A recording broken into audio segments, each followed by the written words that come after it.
Thanks for being here this evening. I'm William Pierce, co-editor of AGNI with Sven Burkert, and all of us here are proud to welcome you to this first evening in our three-part launch of AGNI 92, which is only the second issue that the expanded masthead has produced together. Both so far have been released during the pandemic, but this one is also coming just days after a seventh AGNI writer has gone on to win the Nobel Prize in Literature. So we want to congratulate Louise Glick.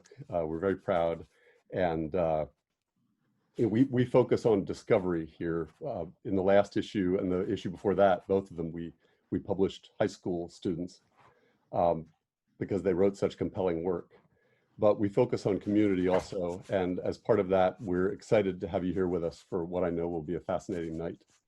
Thank you. A few quick points of order. As you use the chat, please direct your messages carefully. A private note can easily go out to everyone. And also, we are going to have a Q&A. The Q&A function, as you'll see on the bottom of your Zoom window, is separate from chat. So at any point during the readings or discussion, you can queue up your questions for Uzma and me. And you can also read other people's questions and vote for any you'd particularly like to hear addressed. AGNI's hosts tonight are Julia Brown and Jennifer Alise Drew, who edit fiction and nonfiction for the magazine, respectively. Jen has been with us for almost 2 decades. A consummate essayist, she worked with Hunter S. Thompson for his last 2 books and has edited books for several major publishing houses. Julia, who arrived and joined the masthead last year, has expanded the ways we talk about the work we're considering for publication, bringing voracious reading and her honed skill as a fiction writer and editor. I love working with both of them, and I'm excited to turn this over to them now. Thank you. Thank you so much, Bill. Thank you all for joining us. I'm Julia Brown. I'm a fiction editor at AGNI, and it is my pleasure to introduce you to our first reader tonight, Uzma Aslam Khan. Uzma Aslam Khan is the author of 5 novels, including Trespassing, which received a Commonwealth Prize nomination, The Geometry of God, which was a Kirkus Review's Best Book of 2009, and Thinner Than Skin, which won the French Embassy Prize for Best Fiction at the Karachi Literature Festival. Khan's most recent novel, The Miraculous True History of Nomi Ali, won the English Language Fiction category in the 9th UBL Literary Awards this year. Khan's short stories are appearing or have appeared in AGNI, Granta, the Massachusetts Review, Zoetrope All Story, The Guardian, and many other journals. Born in Pakistan, she now makes her home in Western Massachusetts. We welcome Uzma Aslam Khan. Thank you. Thank you so much for that introduction. So I'm primarily a novelist, and I came to the short story form quite late, actually, after writing 3 novels. So this is actually my first time reading from a short story, and I'm really happy that my inauguration in the short story home is with this story and with the AGNI family.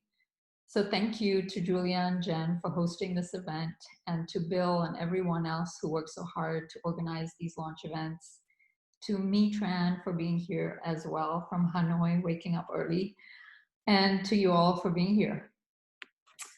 So it is notes that configure and map the story that I'll be reading from, which is called Now Pray, Notes on a Separation.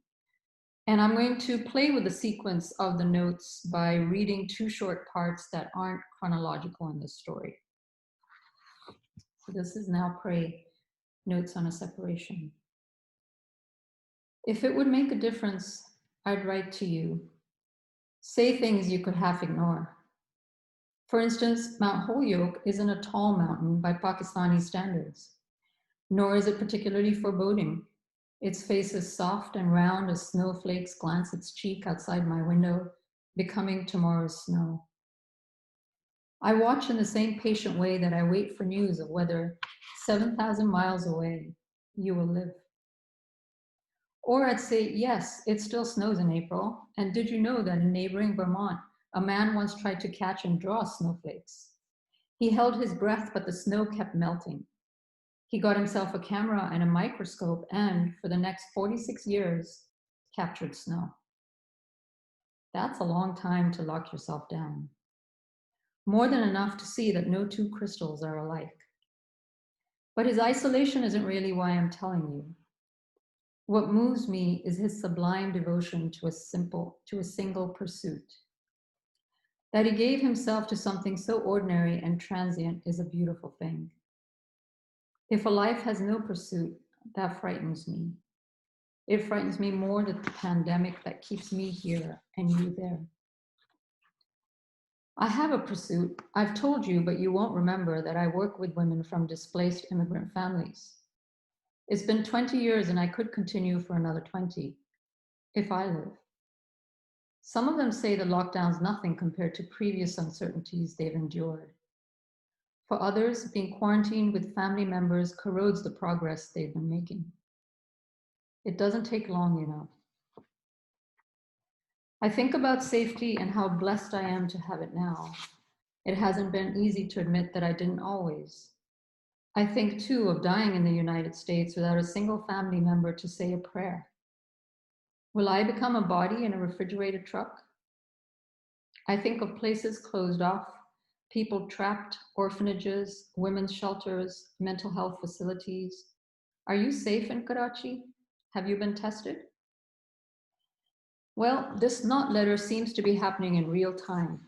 I'm taking a break because I have a Zoom consultation. When not working, I recall the acts of kindness that have come my way, unsought, since that spring break with you. I think of the bookmark that fell out of your book, the amulet that fell out of my pillowcase. I think of slippages of death and slippages of magic. Once, I was between trains trying to get to JFK Airport to fly to Karachi. I was carrying a heavy suitcase with broken wheels. A man who looked like Johnny Winter, tats all down his arms, cigarette between his lips, asked if I needed a hand. I was too tired to reply. He carried that suitcase all the way to the terminal and left without a word. Another time, a senior at college told me that a man from out of town was stalking my dorm. She knew my roommate said not to lock the door when I slept. The roommate always came back drunk without her key. That night, I locked it. I heard the stalker try to get in, and the next day, I saw the knife marks he'd left on the door before finally getting caught. Or the time I got off a train and a woman diverted me away from a shooting. These were complete strangers. The list goes on. Each one gave me shelter. I think of those strangers the way I think of the pebbles and shells outside my door. Perhaps that's why I like to touch them, to say thanks and put love, unadulterated, into this hurting world. The hurt. That is something I learned early in my career. I learned ways of mitigating pain, which is to say, of finding my own shelter. For instance, I'd visit art museums, which I do online now. It's you who helped me to see a graceful neck, to love yellow, to feel the flesh of a flower through your gorgeous and costly books on Modigliani, Miro, and Georgia O'Keeffe. Last summer, I went to a show where Miro's sketches and the preparations for them, the sketches of sketches, were on display. I wondered how he'd feel about that. Do artists want their most intimate steps exposed? Do any of us? Miro's sketches were minimal, sometimes accompanied by uneven, tentative handwriting. But how he leapt into color. If the sketches were made with his hand, those large canvases with their strange organic shapes and exhilarating combinations of color, the initial shock, he called it, that was his whole body. There was a time when you put your whole body into your art as well. It was your sublime pursuit. You'd humor me as I fumbled through a language for what you were doing. How do you see it? You asked. Does it change you? I loved your ink washes best, the nested squares and linking circles and festive yellows and moody pinks. After that first death, before all the others, I leafed through your books again. Now it was I who showed you vulva-like flowers or female nudes by men. You didn't respond. When you painted, your strokes were rushed without immersion. Yours was the mind that had once convinced me you not only read Kierkegaard, but got him, that you did calculus for fun. So I brought you works of philosophy and math books with complicated equations. You looked away. Then one day you stopped painting entirely. Another death. For a long time, I kept bringing you colors. I visited paper shops, pulled textured sheets from the cubbies where they were stacked for you. In dark rooms and strange cities, I'd circle quotations to share with you and our father. I'd read poems out loud to you both. Because if you were brilliant with paints, he was brilliant with verse. Maybe it came from reciting the Quran as a child. He could remember whole verses of Ghalib and Fez and would murmur them after you were done leaning over his frail body, your fingers stabbing the air an inch from his face, yelling. It made me angry when he was afraid. It made me cry when he was a poet. For both of you tonight, I recite Rilke's To That Younger Brother. Now pray, as I who came back from the same confusion learned to pray. You, my own deep soul, trust me, I will not betray you. Thank you. Thank you, Uzma. That was beautiful. Thank you. Our next reader is My Tran, and My Tran's writing has appeared in Black Warrior Review, Fairy Tale Review, the Florida Review, and now AGNI. Their prose has received the Chautauqua Janus Prize. A resident of Hanoi, they are currently an MFA student at Brown University. Welcome, Me. Thank you for that introduction, and thank you to the AGNI team for organizing this event and issue 92. And thank you, Uzma, for that reading. It was so wonderful to see how these fragments come off the pages. So I'll be reading an essay called A Different Kind of Elsewhere. It has 3 parts, but what I'll read will come from the first section. Part 1. I like Amaranta. Who is she? At a certain point in her adolescence, Amaranta let loose the moths. They ate Rebecca's wedding dress. Amaranta was, after all, jealous of Rebecca and in love with Crespi. Amaranta, who died a virgin, who spends her last day sewing her own funeral shroud with a meticulous inevitability. Meticulous spinning, rough flax, undoing. Her hands always wrapped in a black bandage, the gauzy reminder of Crespi's death. Once we see her hands naked, fumbling across her nephew, also exposed. Quote, pretending to sleep, Aureliano Zay changed his position to make it easier, and then he felt the hand without the black bandage, diving like a blind shellfish into the algae of his anxiety. I like this part, the alliteration and blind fish. Fish are usually nearsighted, but some don't have eyes, just a mouth and a sort of nose, like the cave fish who are cave dwellers. Some places have no colors, no use for your eyes. Outside, the skin is pink, but inside the body is no color. Inside is a shadow. Outside, the cave fish have little papillae on their heads and fins and along the body that let them make this distinction. What are distinctions? Seeing, sight, knowing the difference between inside and out, and if we are the 6th meditation in Descartes' Meditations on First Philosophy, the diaphanous skin between inner experience and substantive external realities. We have lingual papillae on our tongues. It makes sense given the cavefish and how much time the tongue spends in shadow. Which brings us to where there are shadows upon shadows in the ocean. Where swim the fish that produce bioluminescence, usually blue to shed light on their prey. Some use it like a net that whams their predator in an illuminated stickiness. Then there is the fish that spits out red light.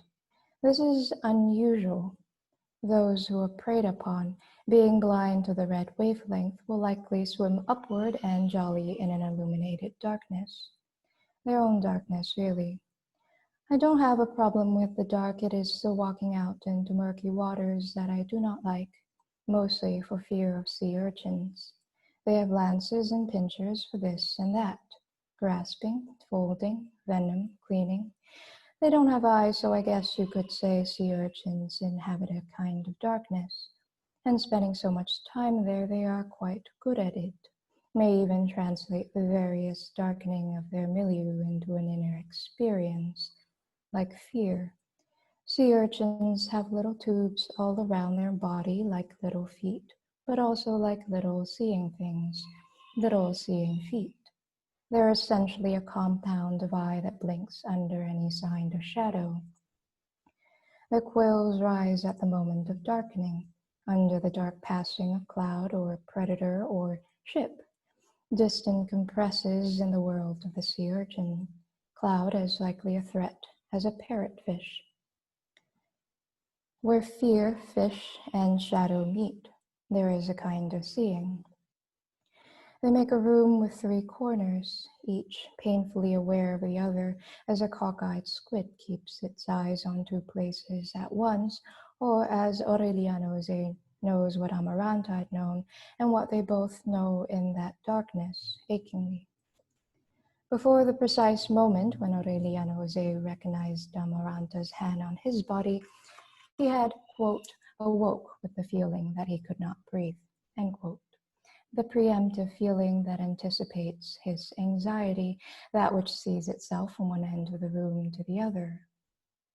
Here, not breathing is a kind of seeing, being caught in a triangle with nephew in one corner and aunt in the other, where everyone knows what has already come, which is to say what is to come, but they stay anyway in that dark awareness. In a sea urchin, we might consider this stasis a kind of death, or blindness, or both. But in this room, desire spins out in triangles, and it is too good a shape, so no one leaves. To make a triangle out of desire is a sapphic thing. This inner experience also drives the translation of Greek lyric, traditionally sung with a lyra. There is no record of oral punctuation, so we do not know how to read the fragments that are here, not with the same sort of music. Attempts to approximate music are done with modern slashes, notations, cuts, signs, accents, symbols, tones. These are attempts to hack away the distance. Say, squint so you can better see the vanishing point, but it vanishes anyway. The thing that produces music, that beat, meter, tempo, is time, that is, time held for each syllable in a breath. Then again, most people don't care. What is frayed at the edge of a poem, whether a phrase or a sound, is most always forgotten. Other words, snipped, trimmed, slashed, notched, cut, tucked, neat. Most translators will try to make it neat, erase all signs of loss, and yet there is that weird shadow hanging over the poem, or if not in the text, shadows raking up the spine. No one can remember how long breath is meant to be held, let alone sing a Greek lyric poem in its entirety. Something always falls quiet in the work of approximating. Look at the state of Sappho's corpus. The crumbling bits of papyrus have words and marks. Should a translator attempt to mark the unintended silences, the loss of words, often lines, they do so with things that cannot be sounded. We can, at best, confer a kind of silence to nonsense, our own nonsense, really. And yeah.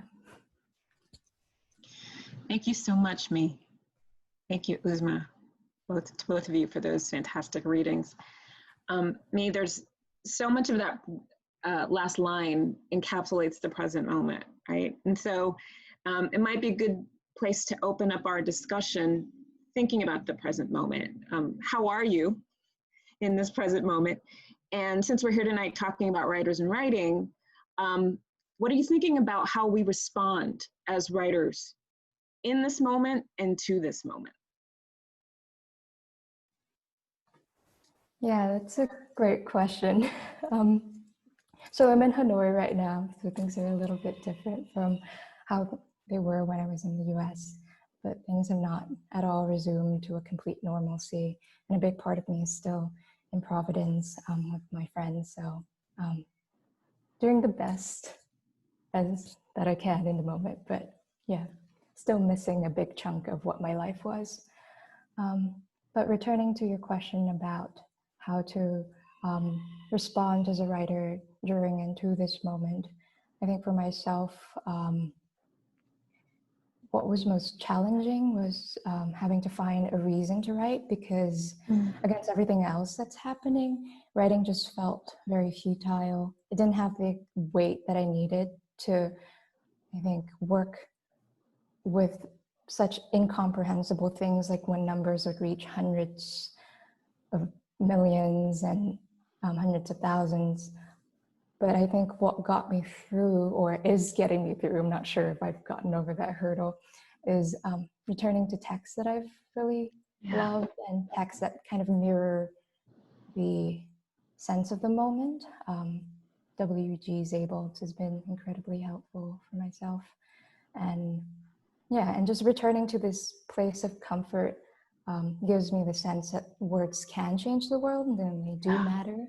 And in that way, compels me to write somewhat and kind of redistribute my understanding of the world at the same time.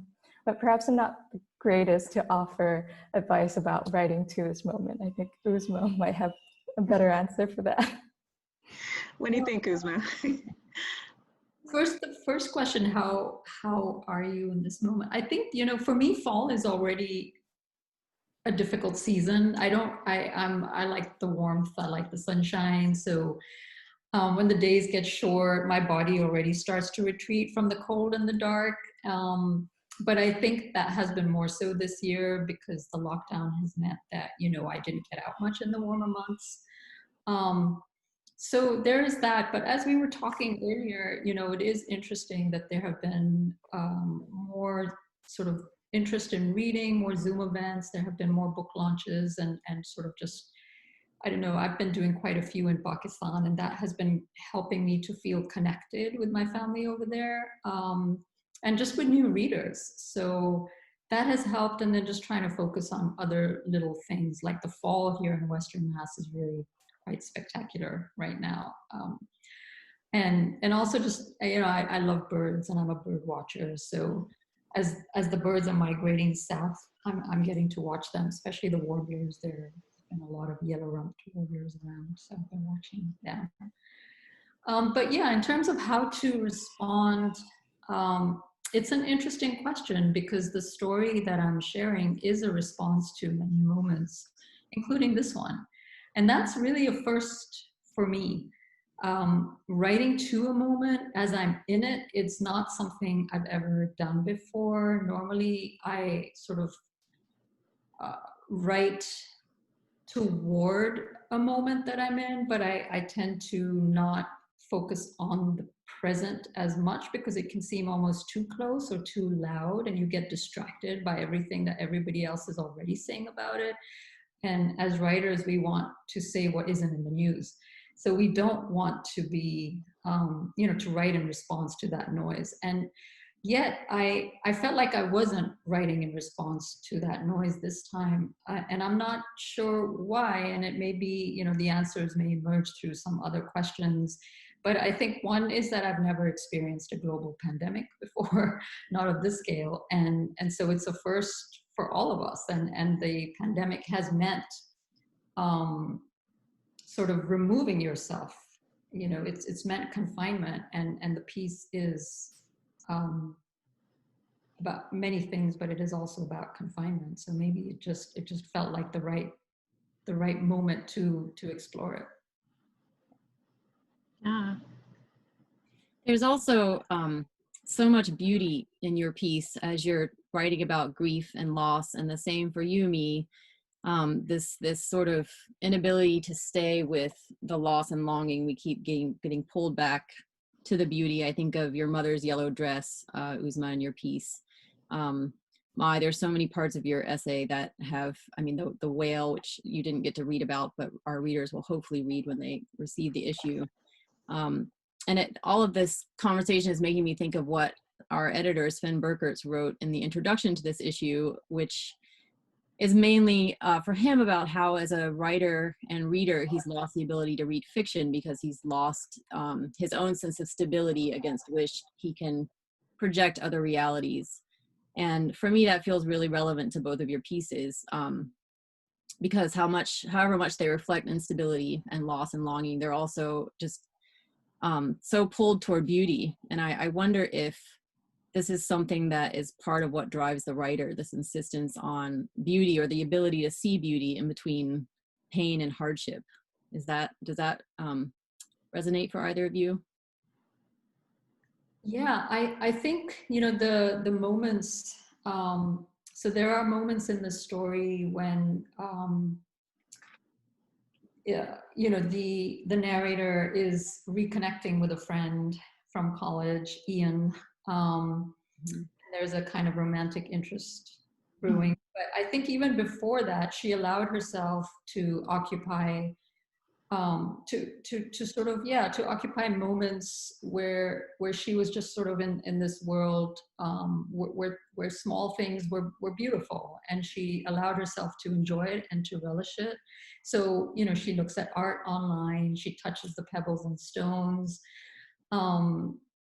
At a time when physical touch has become such a challenge, I think this touching, this link to other places, to other people, it becomes a kind of prayer.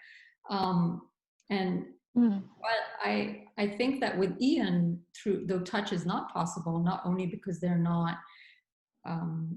in the same state, but because he's a nurse and he could expose her. So physical touch is not possible, but the lockdown almost kind of intensifies their courtship. And what they can do together, you know, show each other little glimpses of each other's apartments, or you know, read favorite poems to each other, or Ian even performs these poems for the narrator. All of that becomes a kind of touch. And actually, a little bit of a detour, but when I was writing these scenes, it reminded me a little bit of growing up in Karachi under martial law. I grew up during the Afghan War, when the CIA was, you know, pouring billions of dollars into the hands of Pakistan's military dictator, General Zia. And Karachi, which was once peaceful, suddenly was riddled with strikes and violence and new laws and new codes of conduct. And it was a kind of lockdown. I mean, we were not allowed out after a certain hour, and you know, things were changing very rapidly. We were young, we didn't understand what was going on. But what I remember most vividly about that time was that I was reading a lot, and I painted a lot too. Plus, the friendships that were forming during that time, they felt very intense. There were things that, because of the havoc around us, I knew I didn't have to explain to everybody, because, you know, they already were feeling it. So there was a common experience, a common language. And I think that's what oppression does. It makes people turn against each other, but it also makes us turn toward each other. And I feel that in this story, something similar is happening. So the tenderness that the narrator and Ian are forming, the beauty that they see together, or even the beauty that they're able to see apart from each other just on their own, it offers a kind of hope. Absolutely. Yeah. And to go back to that quote that you had from Sven Burkitz about the notion of a stable sense of things. Yeah, I think just catastrophic moments in general, what is to come or what has already come, they tend to shatter our usual negotiations with reality. And so our understanding is in many ways shifted. And the catastrophe kind of makes sense, not just in the sense of language, common sense, or I understand what's going on, but like they make it visible. So our senses are active. We start to hear things, we start to see things and kinds of realities that were not attended to or understood prior to this moment. And before our senses have been pushed into a different direction. So I think that's also often why we can see beauty in places of violence or pain, and why we even seek it out in many ways.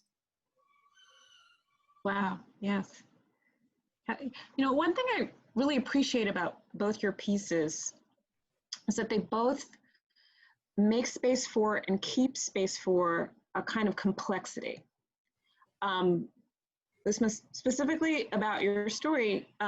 You've got 3 or 4 strands going in this story. I mean, more than that. And you could have chosen to make it a more concentrated sister story or a mother-daughter story, or a story about the protagonist and Ian, the strand that you mentioned.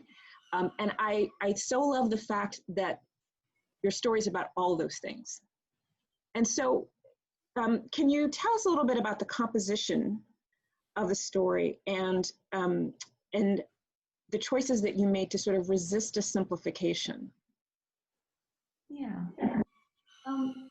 So I think I'll expand a little bit about what I said in the introduction, which is that I am primarily a novelist. And for me, the difference, I've been thinking a lot about this, is the novel versus the short form. Maybe because I wrote novels first, I think of them as my first love. And I've almost had to get over feeling like I'm cheating on my lover or something by also the short form.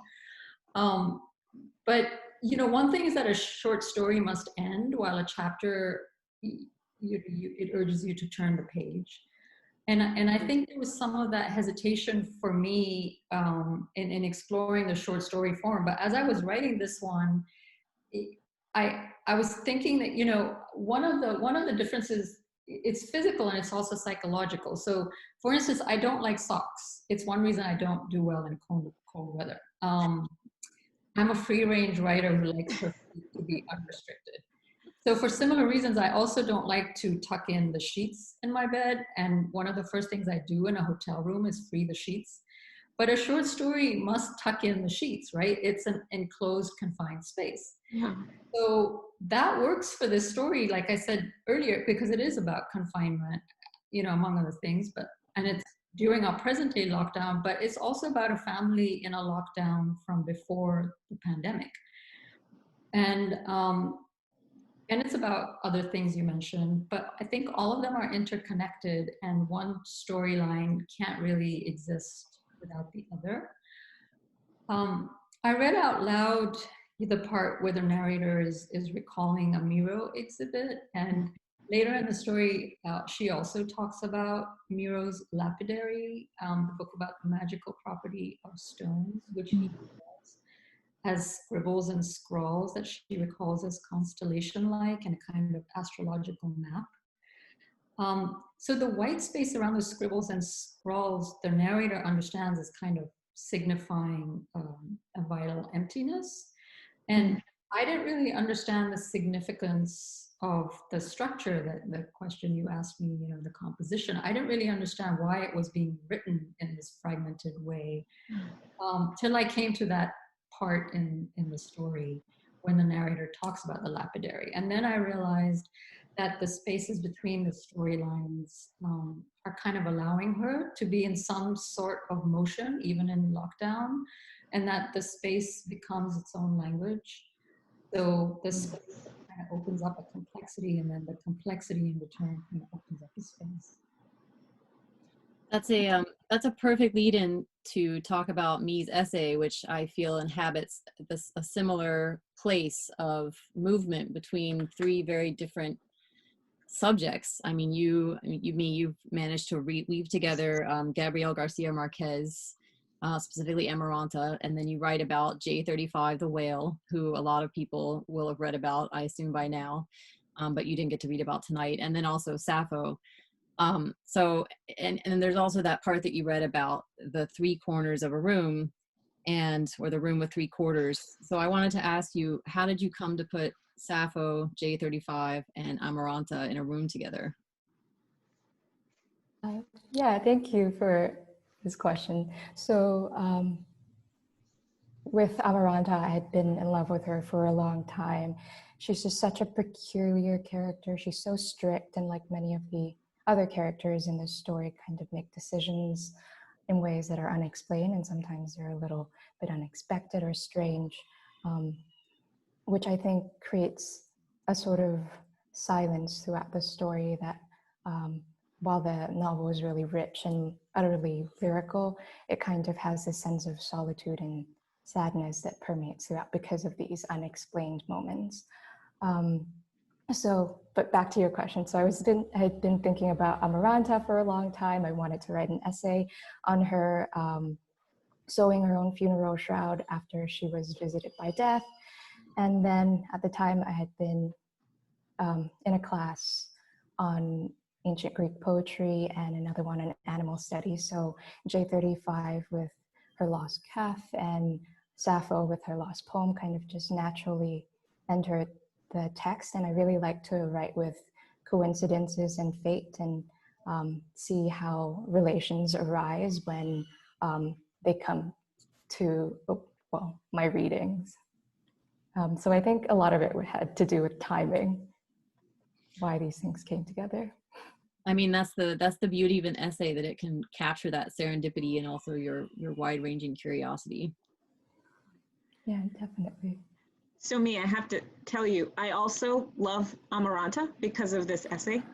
And there's a sentence here that I'm obsessed with, and I would love to just hear more about this concept. This is, I think, about 2/3 of the way through the essay. You say, here's another question. Why do I like Amaranta? Well, because she is precise, and I am not so good at precision. And I would love to just hear more about this sentence, but also about your notion of the precise and the comfort, or the comfort that precision brings, or the idea of precision. Because the idea of something and the thing itself can be quite different things. I just love to hear you respond to that. Oh yeah, definitely. I think I'm so different from Amaranta in how I tend to ramble and my thoughts kind of go in all sorts of different trajectory. But witnessing this other character whose life is so utterly closed off from the rest of the world kind of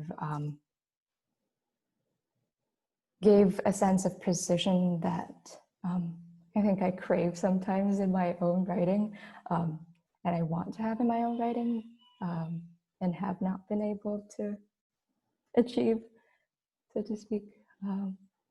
But other things on precision. Maybe I'll have to think on that one for a bit and then return to you. It's a very precise question. Yeah. I kind of also had that part at the end because I think I was moving too far away from Amaranta at one point, and that was one of the questions I had posed in the beginning of the essay, why I liked her so much, and still not being able to reach an answer by that point, I think was, I guess, an interesting puzzle for me to figure out by then. So Uzma, when your story Now Pray invokes slippages of death and hurts that hurt, right? It occurs to me that the story is also invoking grief there. So to talk a little bit about grief, like I've seen a few articles about this present moment that we're all still in the middle of, describing the sort of persistent discomfort that we're in as grief. And it occurs to me that there's grieving too in your protagonist, that she maybe doesn't yet have the words for. She's also still in the middle of a moment. And the story becomes this sort of location of language around grief. Can you talk a bit about her relationship to grief? Yeah, thanks. So the story is, as I said earlier, in part about the locked-in life of a family in grief. Some of those anecdotes are drawn from my own life. So not only is this form unusual for me because I more often write novels, but it's also, I don't usually depict actual events. So that was another thing while still constructing a work of fiction, because the protagonist isn't really me. Like me, she's a Muslim immigrant in Western Mass, but her profession isn't mine and Ian isn't mine. Um, and so, but there are other things that are, and so what is the protagonist grieving and what is her relationship to grief? I think to answer this question, I need to talk about the story's American context and then Pakistani context. You know, the American context, well, during this pandemic, that's also, of course, in Pakistan, but we're in a pandemic in America, and differences in power and privilege that have always existed are all the more exposed now. And this story, I actually tried to write it many years earlier, and then revisited it early during the lockdown in April and May, which was before the protests against racism and the ways in which racism and misogyny are intersecting. But even that early on in the pandemic, as I was writing it, rewriting it, you know, I found the narrator struggling to help those who are especially at risk, those who are feeling the impact of structural violence, of institutionally manufactured fear and intimidation, and feel all this in invisibility. So she works with women who are displaced and women who are forced to stay in homes that are not safe, women who don't have family they can turn to, women who have to decide whether to leave and risk getting the virus or not leave and risk other kinds of harm. And by harm, I mean physical violence, but also emotional. So these questions of harm and safety and the ways in which fear is institutionally generated are perhaps too close to her own past. So now we get to the story's Pakistani context from before the pandemic and the very particular ways in which social structures impact women's bodies in a family, by a family, especially, I would say, the bodies of daughters. And so in earlier draft, I had more of Pakistan's history as a country still reeling, you know, from colonialism, from partition of India into India and Pakistan, and then India, Pakistan, Bangladesh. But I had more about that, and then the US-led wars, which are still ongoing. And how these conflicts are held in the body, right? And then passed on intergenerationally, so that institutional violence becomes internal and interpersonal. But then because I was falling in love with the short form, I sort of pared all that away to bring the story into a tighter space. And I don't want to give too much away, but as I want folks to read the story and read other works in AGNI. But I think some of what the narrator is grappling with, some of her own grief, yeah, it's about secrecy and denial, and the fact that there has been no room to overcome this or even talk about this, in part because of life in a high stress environment, and high stress both inside and outside the house, and also because of adult privilege over children, which is something that is in the story, children of all ages.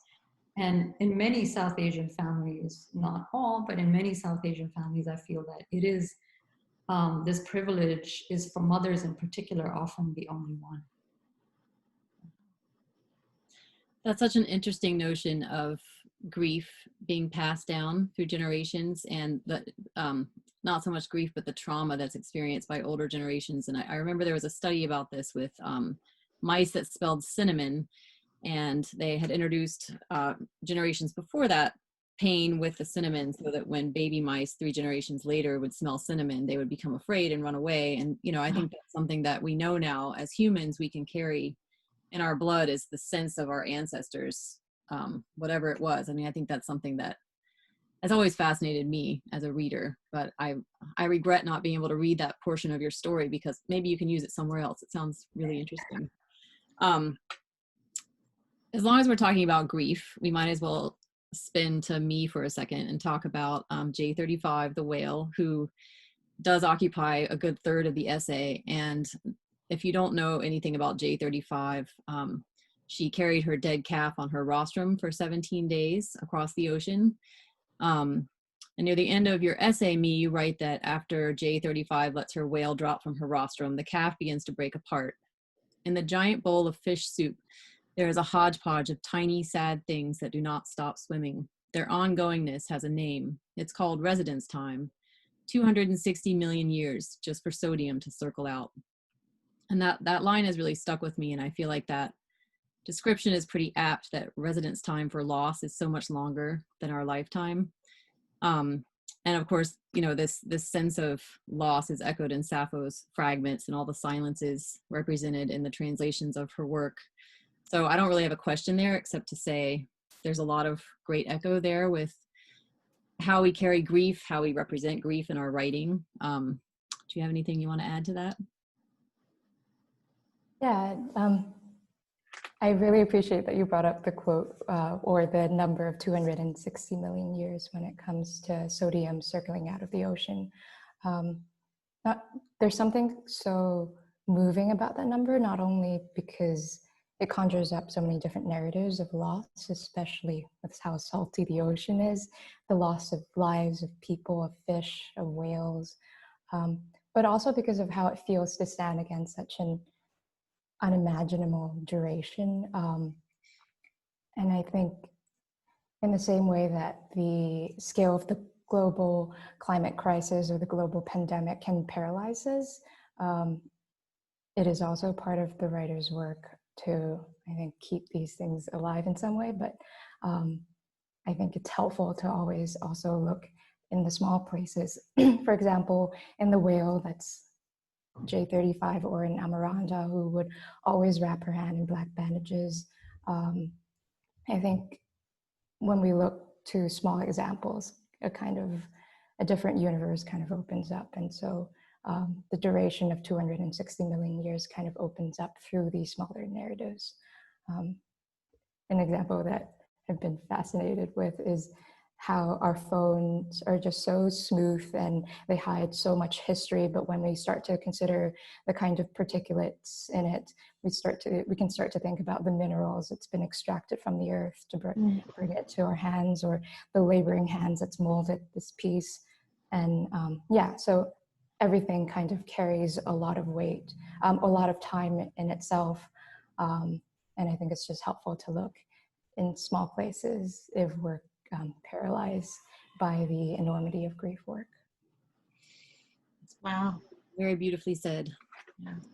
Yeah, so we should probably start thinking about taking questions soon, but before we do that, I'd love to ask you both about the final gestures in both your pieces. So, Me, you describe the act of Amaranta looking in a mirror, and you quote 100 Years of Solitude. For the first time in more than 40 years, Amaranta saw her face, devastated by age and martyrdom, and she was surprised at how much she resembled the mental image that she had of herself.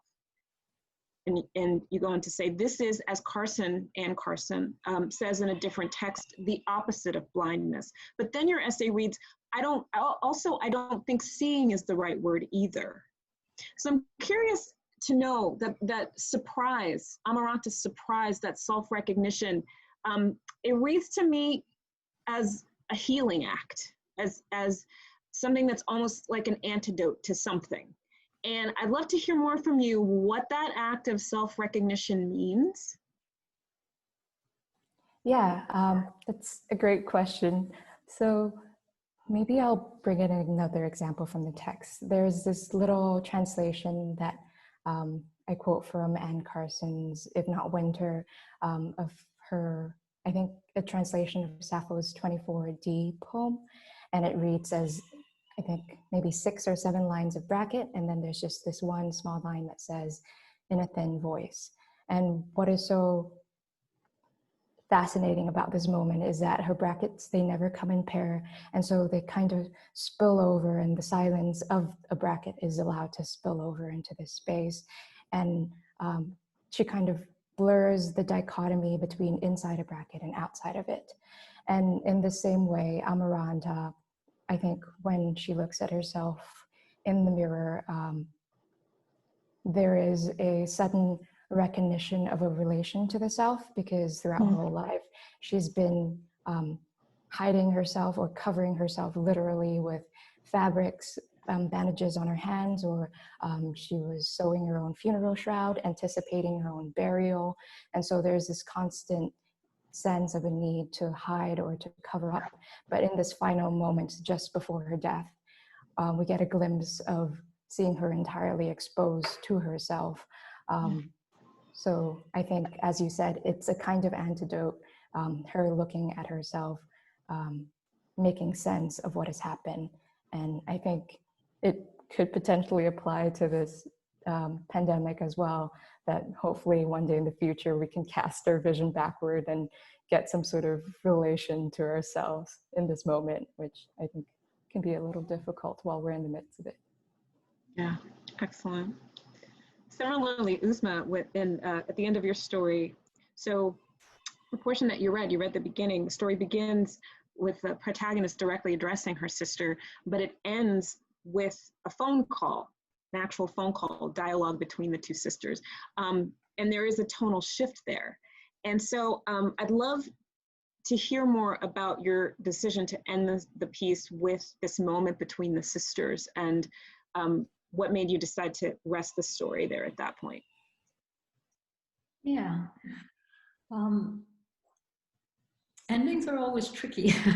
It was a surprise to me too, frankly, that last scene. It wasn't any kind of conscious decision. I mean, I was just writing, and then as I was writing, I felt like I just went there. I felt like we needed to hear the sister's voice at the end and hear the difference in the way the narrator has been speaking to her in this sort of imagined conversation versus an actual one.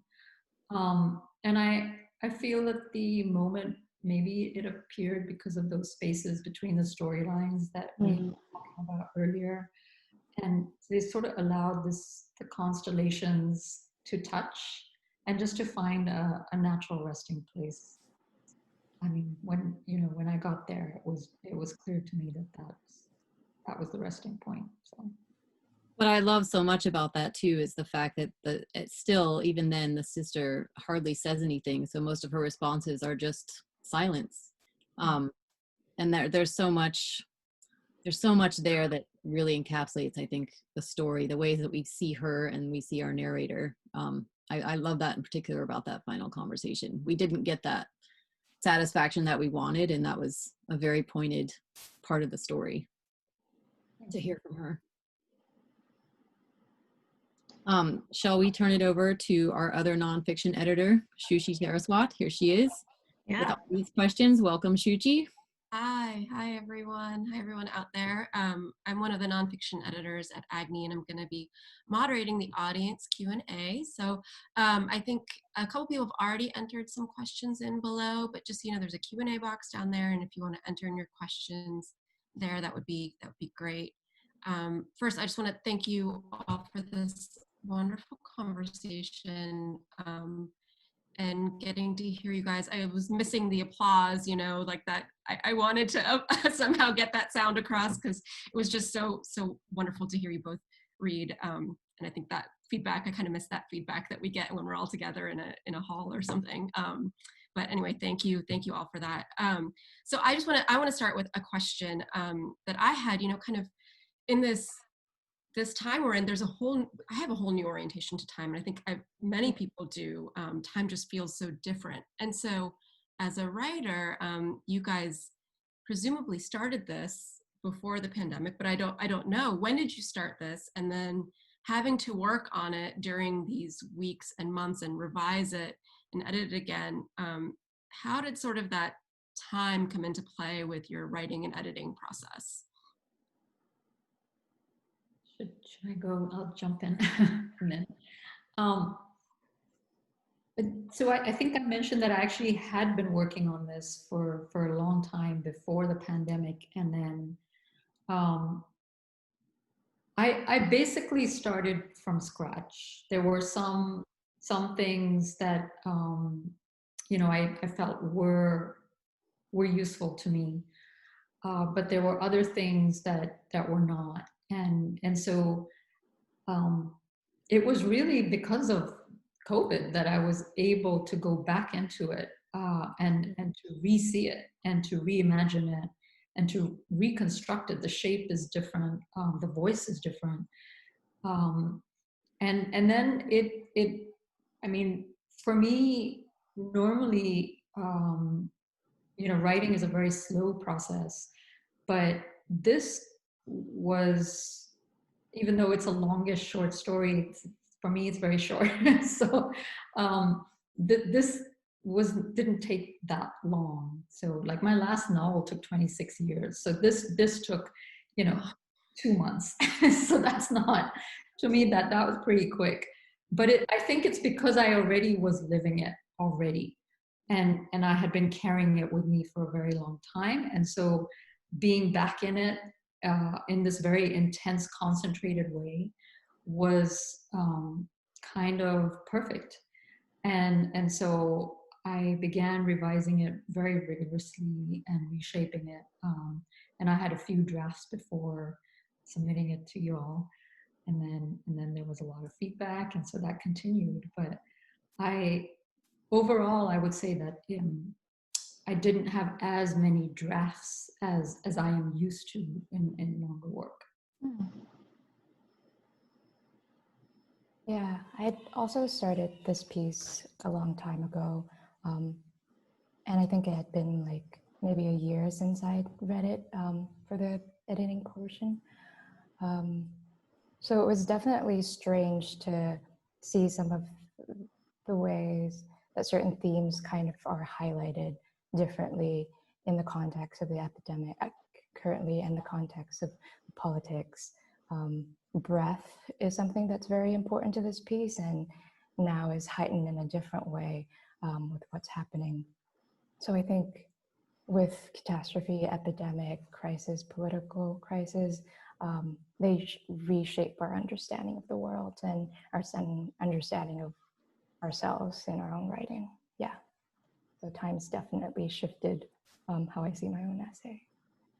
Yeah, and since you have both been writing for a while, we have this question from, and apologies if I'm mispronouncing anyone's name. I'm gonna try my very best. From Alakananda Dasgupta, asking you both, or asking I guess all of you, what is the most important attribute that one should have to be a lifelong writer?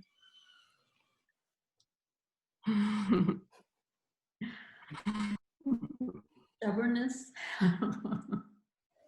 Right. The only thing that separates a writer from a non-writer is sitting down and doing it, right? That's just it. Yeah, that willingness to look at something again and again. That's a big one, I think. Rewriting a lot. I think to give yourself the space to do that in, because sometimes finding that can be very, very hard. And there are so many interruptions and so many ways in which giving yourself that space is kind of undermined or not supported. So just, you know, that's also what I meant by stubbornness, is just sort of insisting on being allowed that from yourself. Because I feel like no one else is going to really allow you that. You have to allow yourself. Yeah. There's a great quote in Me's essay that speaks to this about Anne Carson's translation of Sappho, that we can always put things to words, and if we can't, then we don't. Then someone else comes along and does it better. And, that's always the hanging threat, right? Yeah, I do love Anne Carson a lot, so. She's pretty fearless. She's fearless, yeah. Well, that actually leads into a great question. Danielle Meyer asks, oops, sorry, I'm gonna actually ask another question. Haran Abate asks, what was the last book or short story you read that felt urgent and has stayed with you? For me, and I don't need to always be the first one to answer, so me, just cut in. Actually, I'm teaching, and I just taught this yesterday. I reread it. It's a book by Patrick Chamoisa, writer from Martinique, called Old Slave Man. This is a book that really is very hard for me to put into words because it is just so beautiful. It is a book that has been written from the body. And we were talking about this yesterday, that some of my students actually had a physical response because it is so intimate. The language is so gorgeous, and a lot of the story takes place in the woods, and it is just the old man in the woods, sort of rediscovering life, retasting it, and the love of life. And it's just the urgency. I mean, that word urgency is so apt for this book because it is a book that has such a huge vision of life and of the possibility of life and the ways in which, you know, we kind of shut ourselves away from it. So I would highly, highly recommend that one. Yeah. For myself, I've been rereading Siebold's work. I'm not sure how to say his name, but The Emigrants and The Rings of Saturn. And I'm not sure if they're so much urgent as they're, I think, maybe apt for the moment. A lot of it is about a lonely, solitary walker with an undercurrent of some kind of historical trauma that colors the mood of these walks, but are not often referred or looked at directly. So yeah, I would recommend his work. For myself, there's a story I read with my students a few weeks ago by a writer named John LaRoe, and the story is called Departures. And I still can't really put into words, similarly, Uzma, what this story does to me. It does something very interesting with time. It's about a priest at 3 different times in his life and an act that he's never able to quite shake. And there's just something that is so devastating and true about the subjectivity that it stains me, this story. I love sharing it with students and just reading it for myself. I pick it up once every couple months. And who's why? Someone's just asking. John LaRoe. John LaRoe.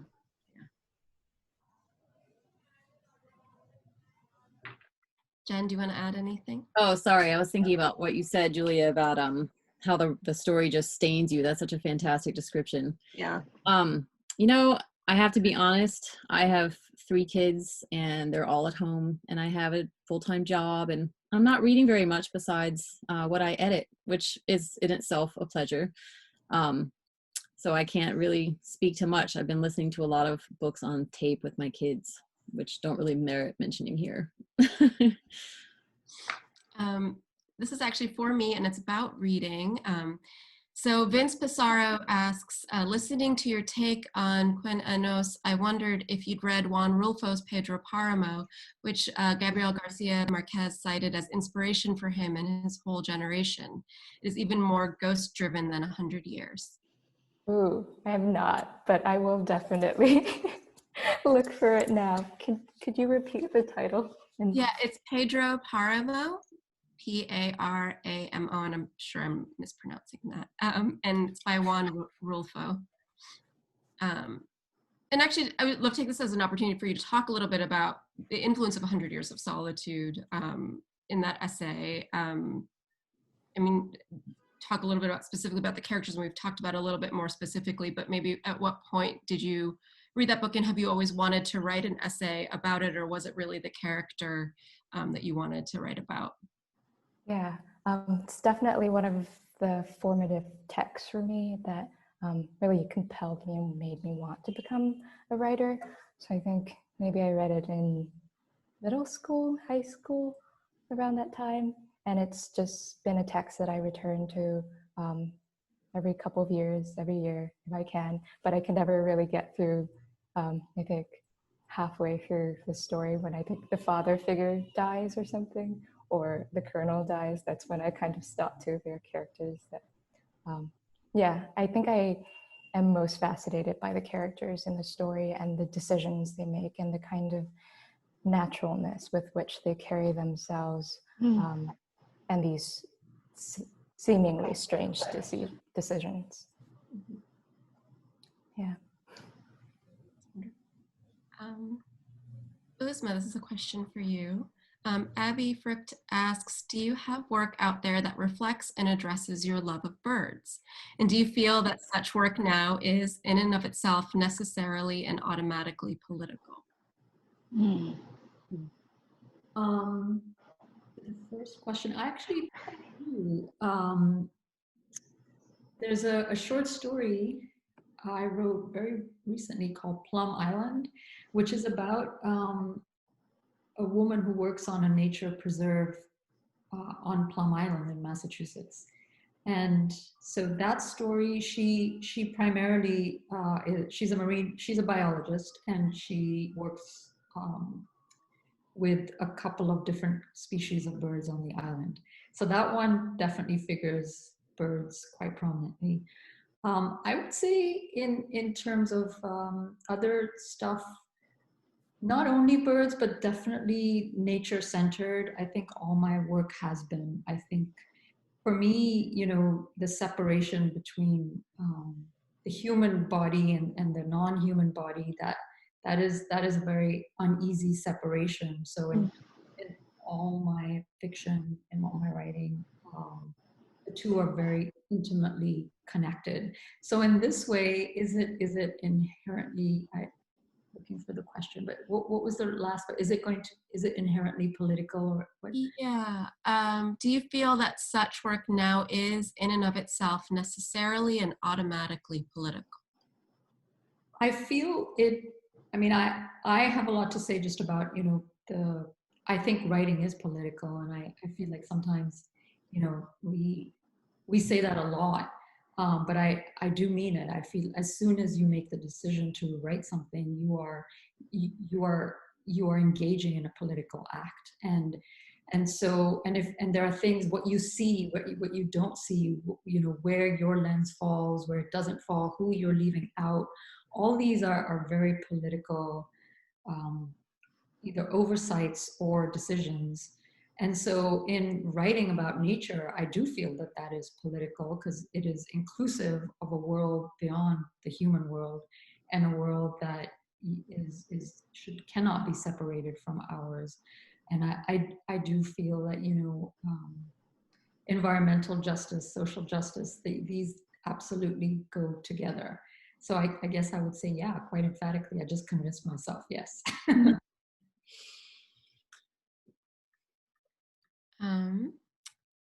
And I think this will probably be our last question.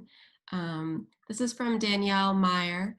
And this is, again, I think this is one that you could maybe all answer as well. What's the biggest piece of advice you could offer to writers who are unpublished, who are working toward becoming published?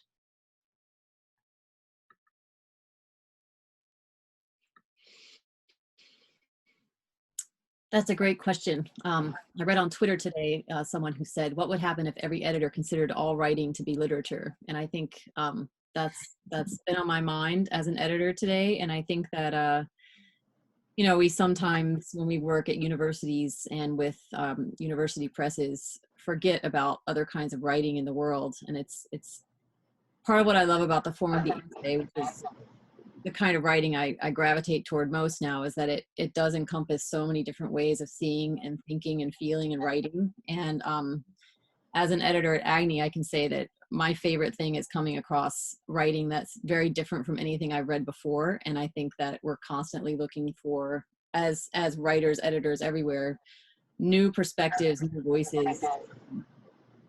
I think it's absolutely essential. If writing is a political act, I think that it's really incumbent on all of us as writers to keep writing and getting our voices out in the world. We need more diversity in what's published. We need more diversity of thought, diversity of perspective. So keep doing it is what I would say. For me, when I talk to students, I always like to say in one form or another to find your own heat. find your heat, to return to those questions. It's the question you've been thinking about since you were 5 years old. You know, something happens and it confuses you or saddens you, and it stays with you, and it's never very far from your mind. And I feel like it's evident. This is just a theory, but I feel like it's evident when that's on the page. Working toward your own particularities and strangenesses, something that is uniquely you, that you won't find anywhere else, because when that's on the page, it really jumps off. Mm-hmm. Funny you say heat, I think energy, and they're sort of the same ideas, right? That there's something there that you can, that's radiating, that you can feel off the page. Absolutely. Yeah. Mm-hmm. And also urgency, the word that Uzma used earlier. I think it's absolutely about urgency, because you can tell when a story really needs to be told. Mm-hmm. Yeah. Uzma, me, do you guys want to have any advice for those who are trying to get published? I feel like I'm still so, oh, go ahead. I was about to say, I feel like I'm still so early on my attempts to be published, that my only advice would be to keep sending out your work and keep writing. I think keep writing and keep editing. That would be the main advice I have. I would just echo everything. I mean, I really do believe that, you know, you follow your heart. I know it sounds easy, but easier than it is. But I do think that, you know, whatever it is that's trying to get out is what you need to pay attention to. And I feel that people sense it, like, and so, I mean, one way to look at this, and I know that is also easier to say than to actually do, is to not sort of be preoccupied with the publishing side of it, but just to write it, because you have to write it, and to write it as best as you can write it, and to commit to revising it and to revisiting it and to listening to when you feel like you've actually arrived at the end and you're done, and when you're not so sure, when there's a little voice saying to you, well, you know what, it's not really done. You need to put this aside and come back to it when you're ready for the story, then come back to it. So I think all of this plays into that. And, you know, some things I've written happen more quickly than other things. And every book, every story, it just has its own timeline, and you can't rush it. And that's just where it is.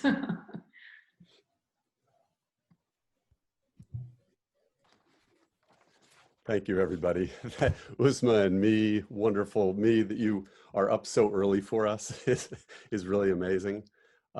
Julia and Jen, a wonderful job. And Shuchi, thank you for handling Q&A, and Cynthia Ayeza for taking on moderating of the chat, and also Rachel Menes for trying to live tweet, but I'm told that Twitter is out tonight. So that means that everybody who was going to be tweeting is actually at this event instead, because there is nothing else.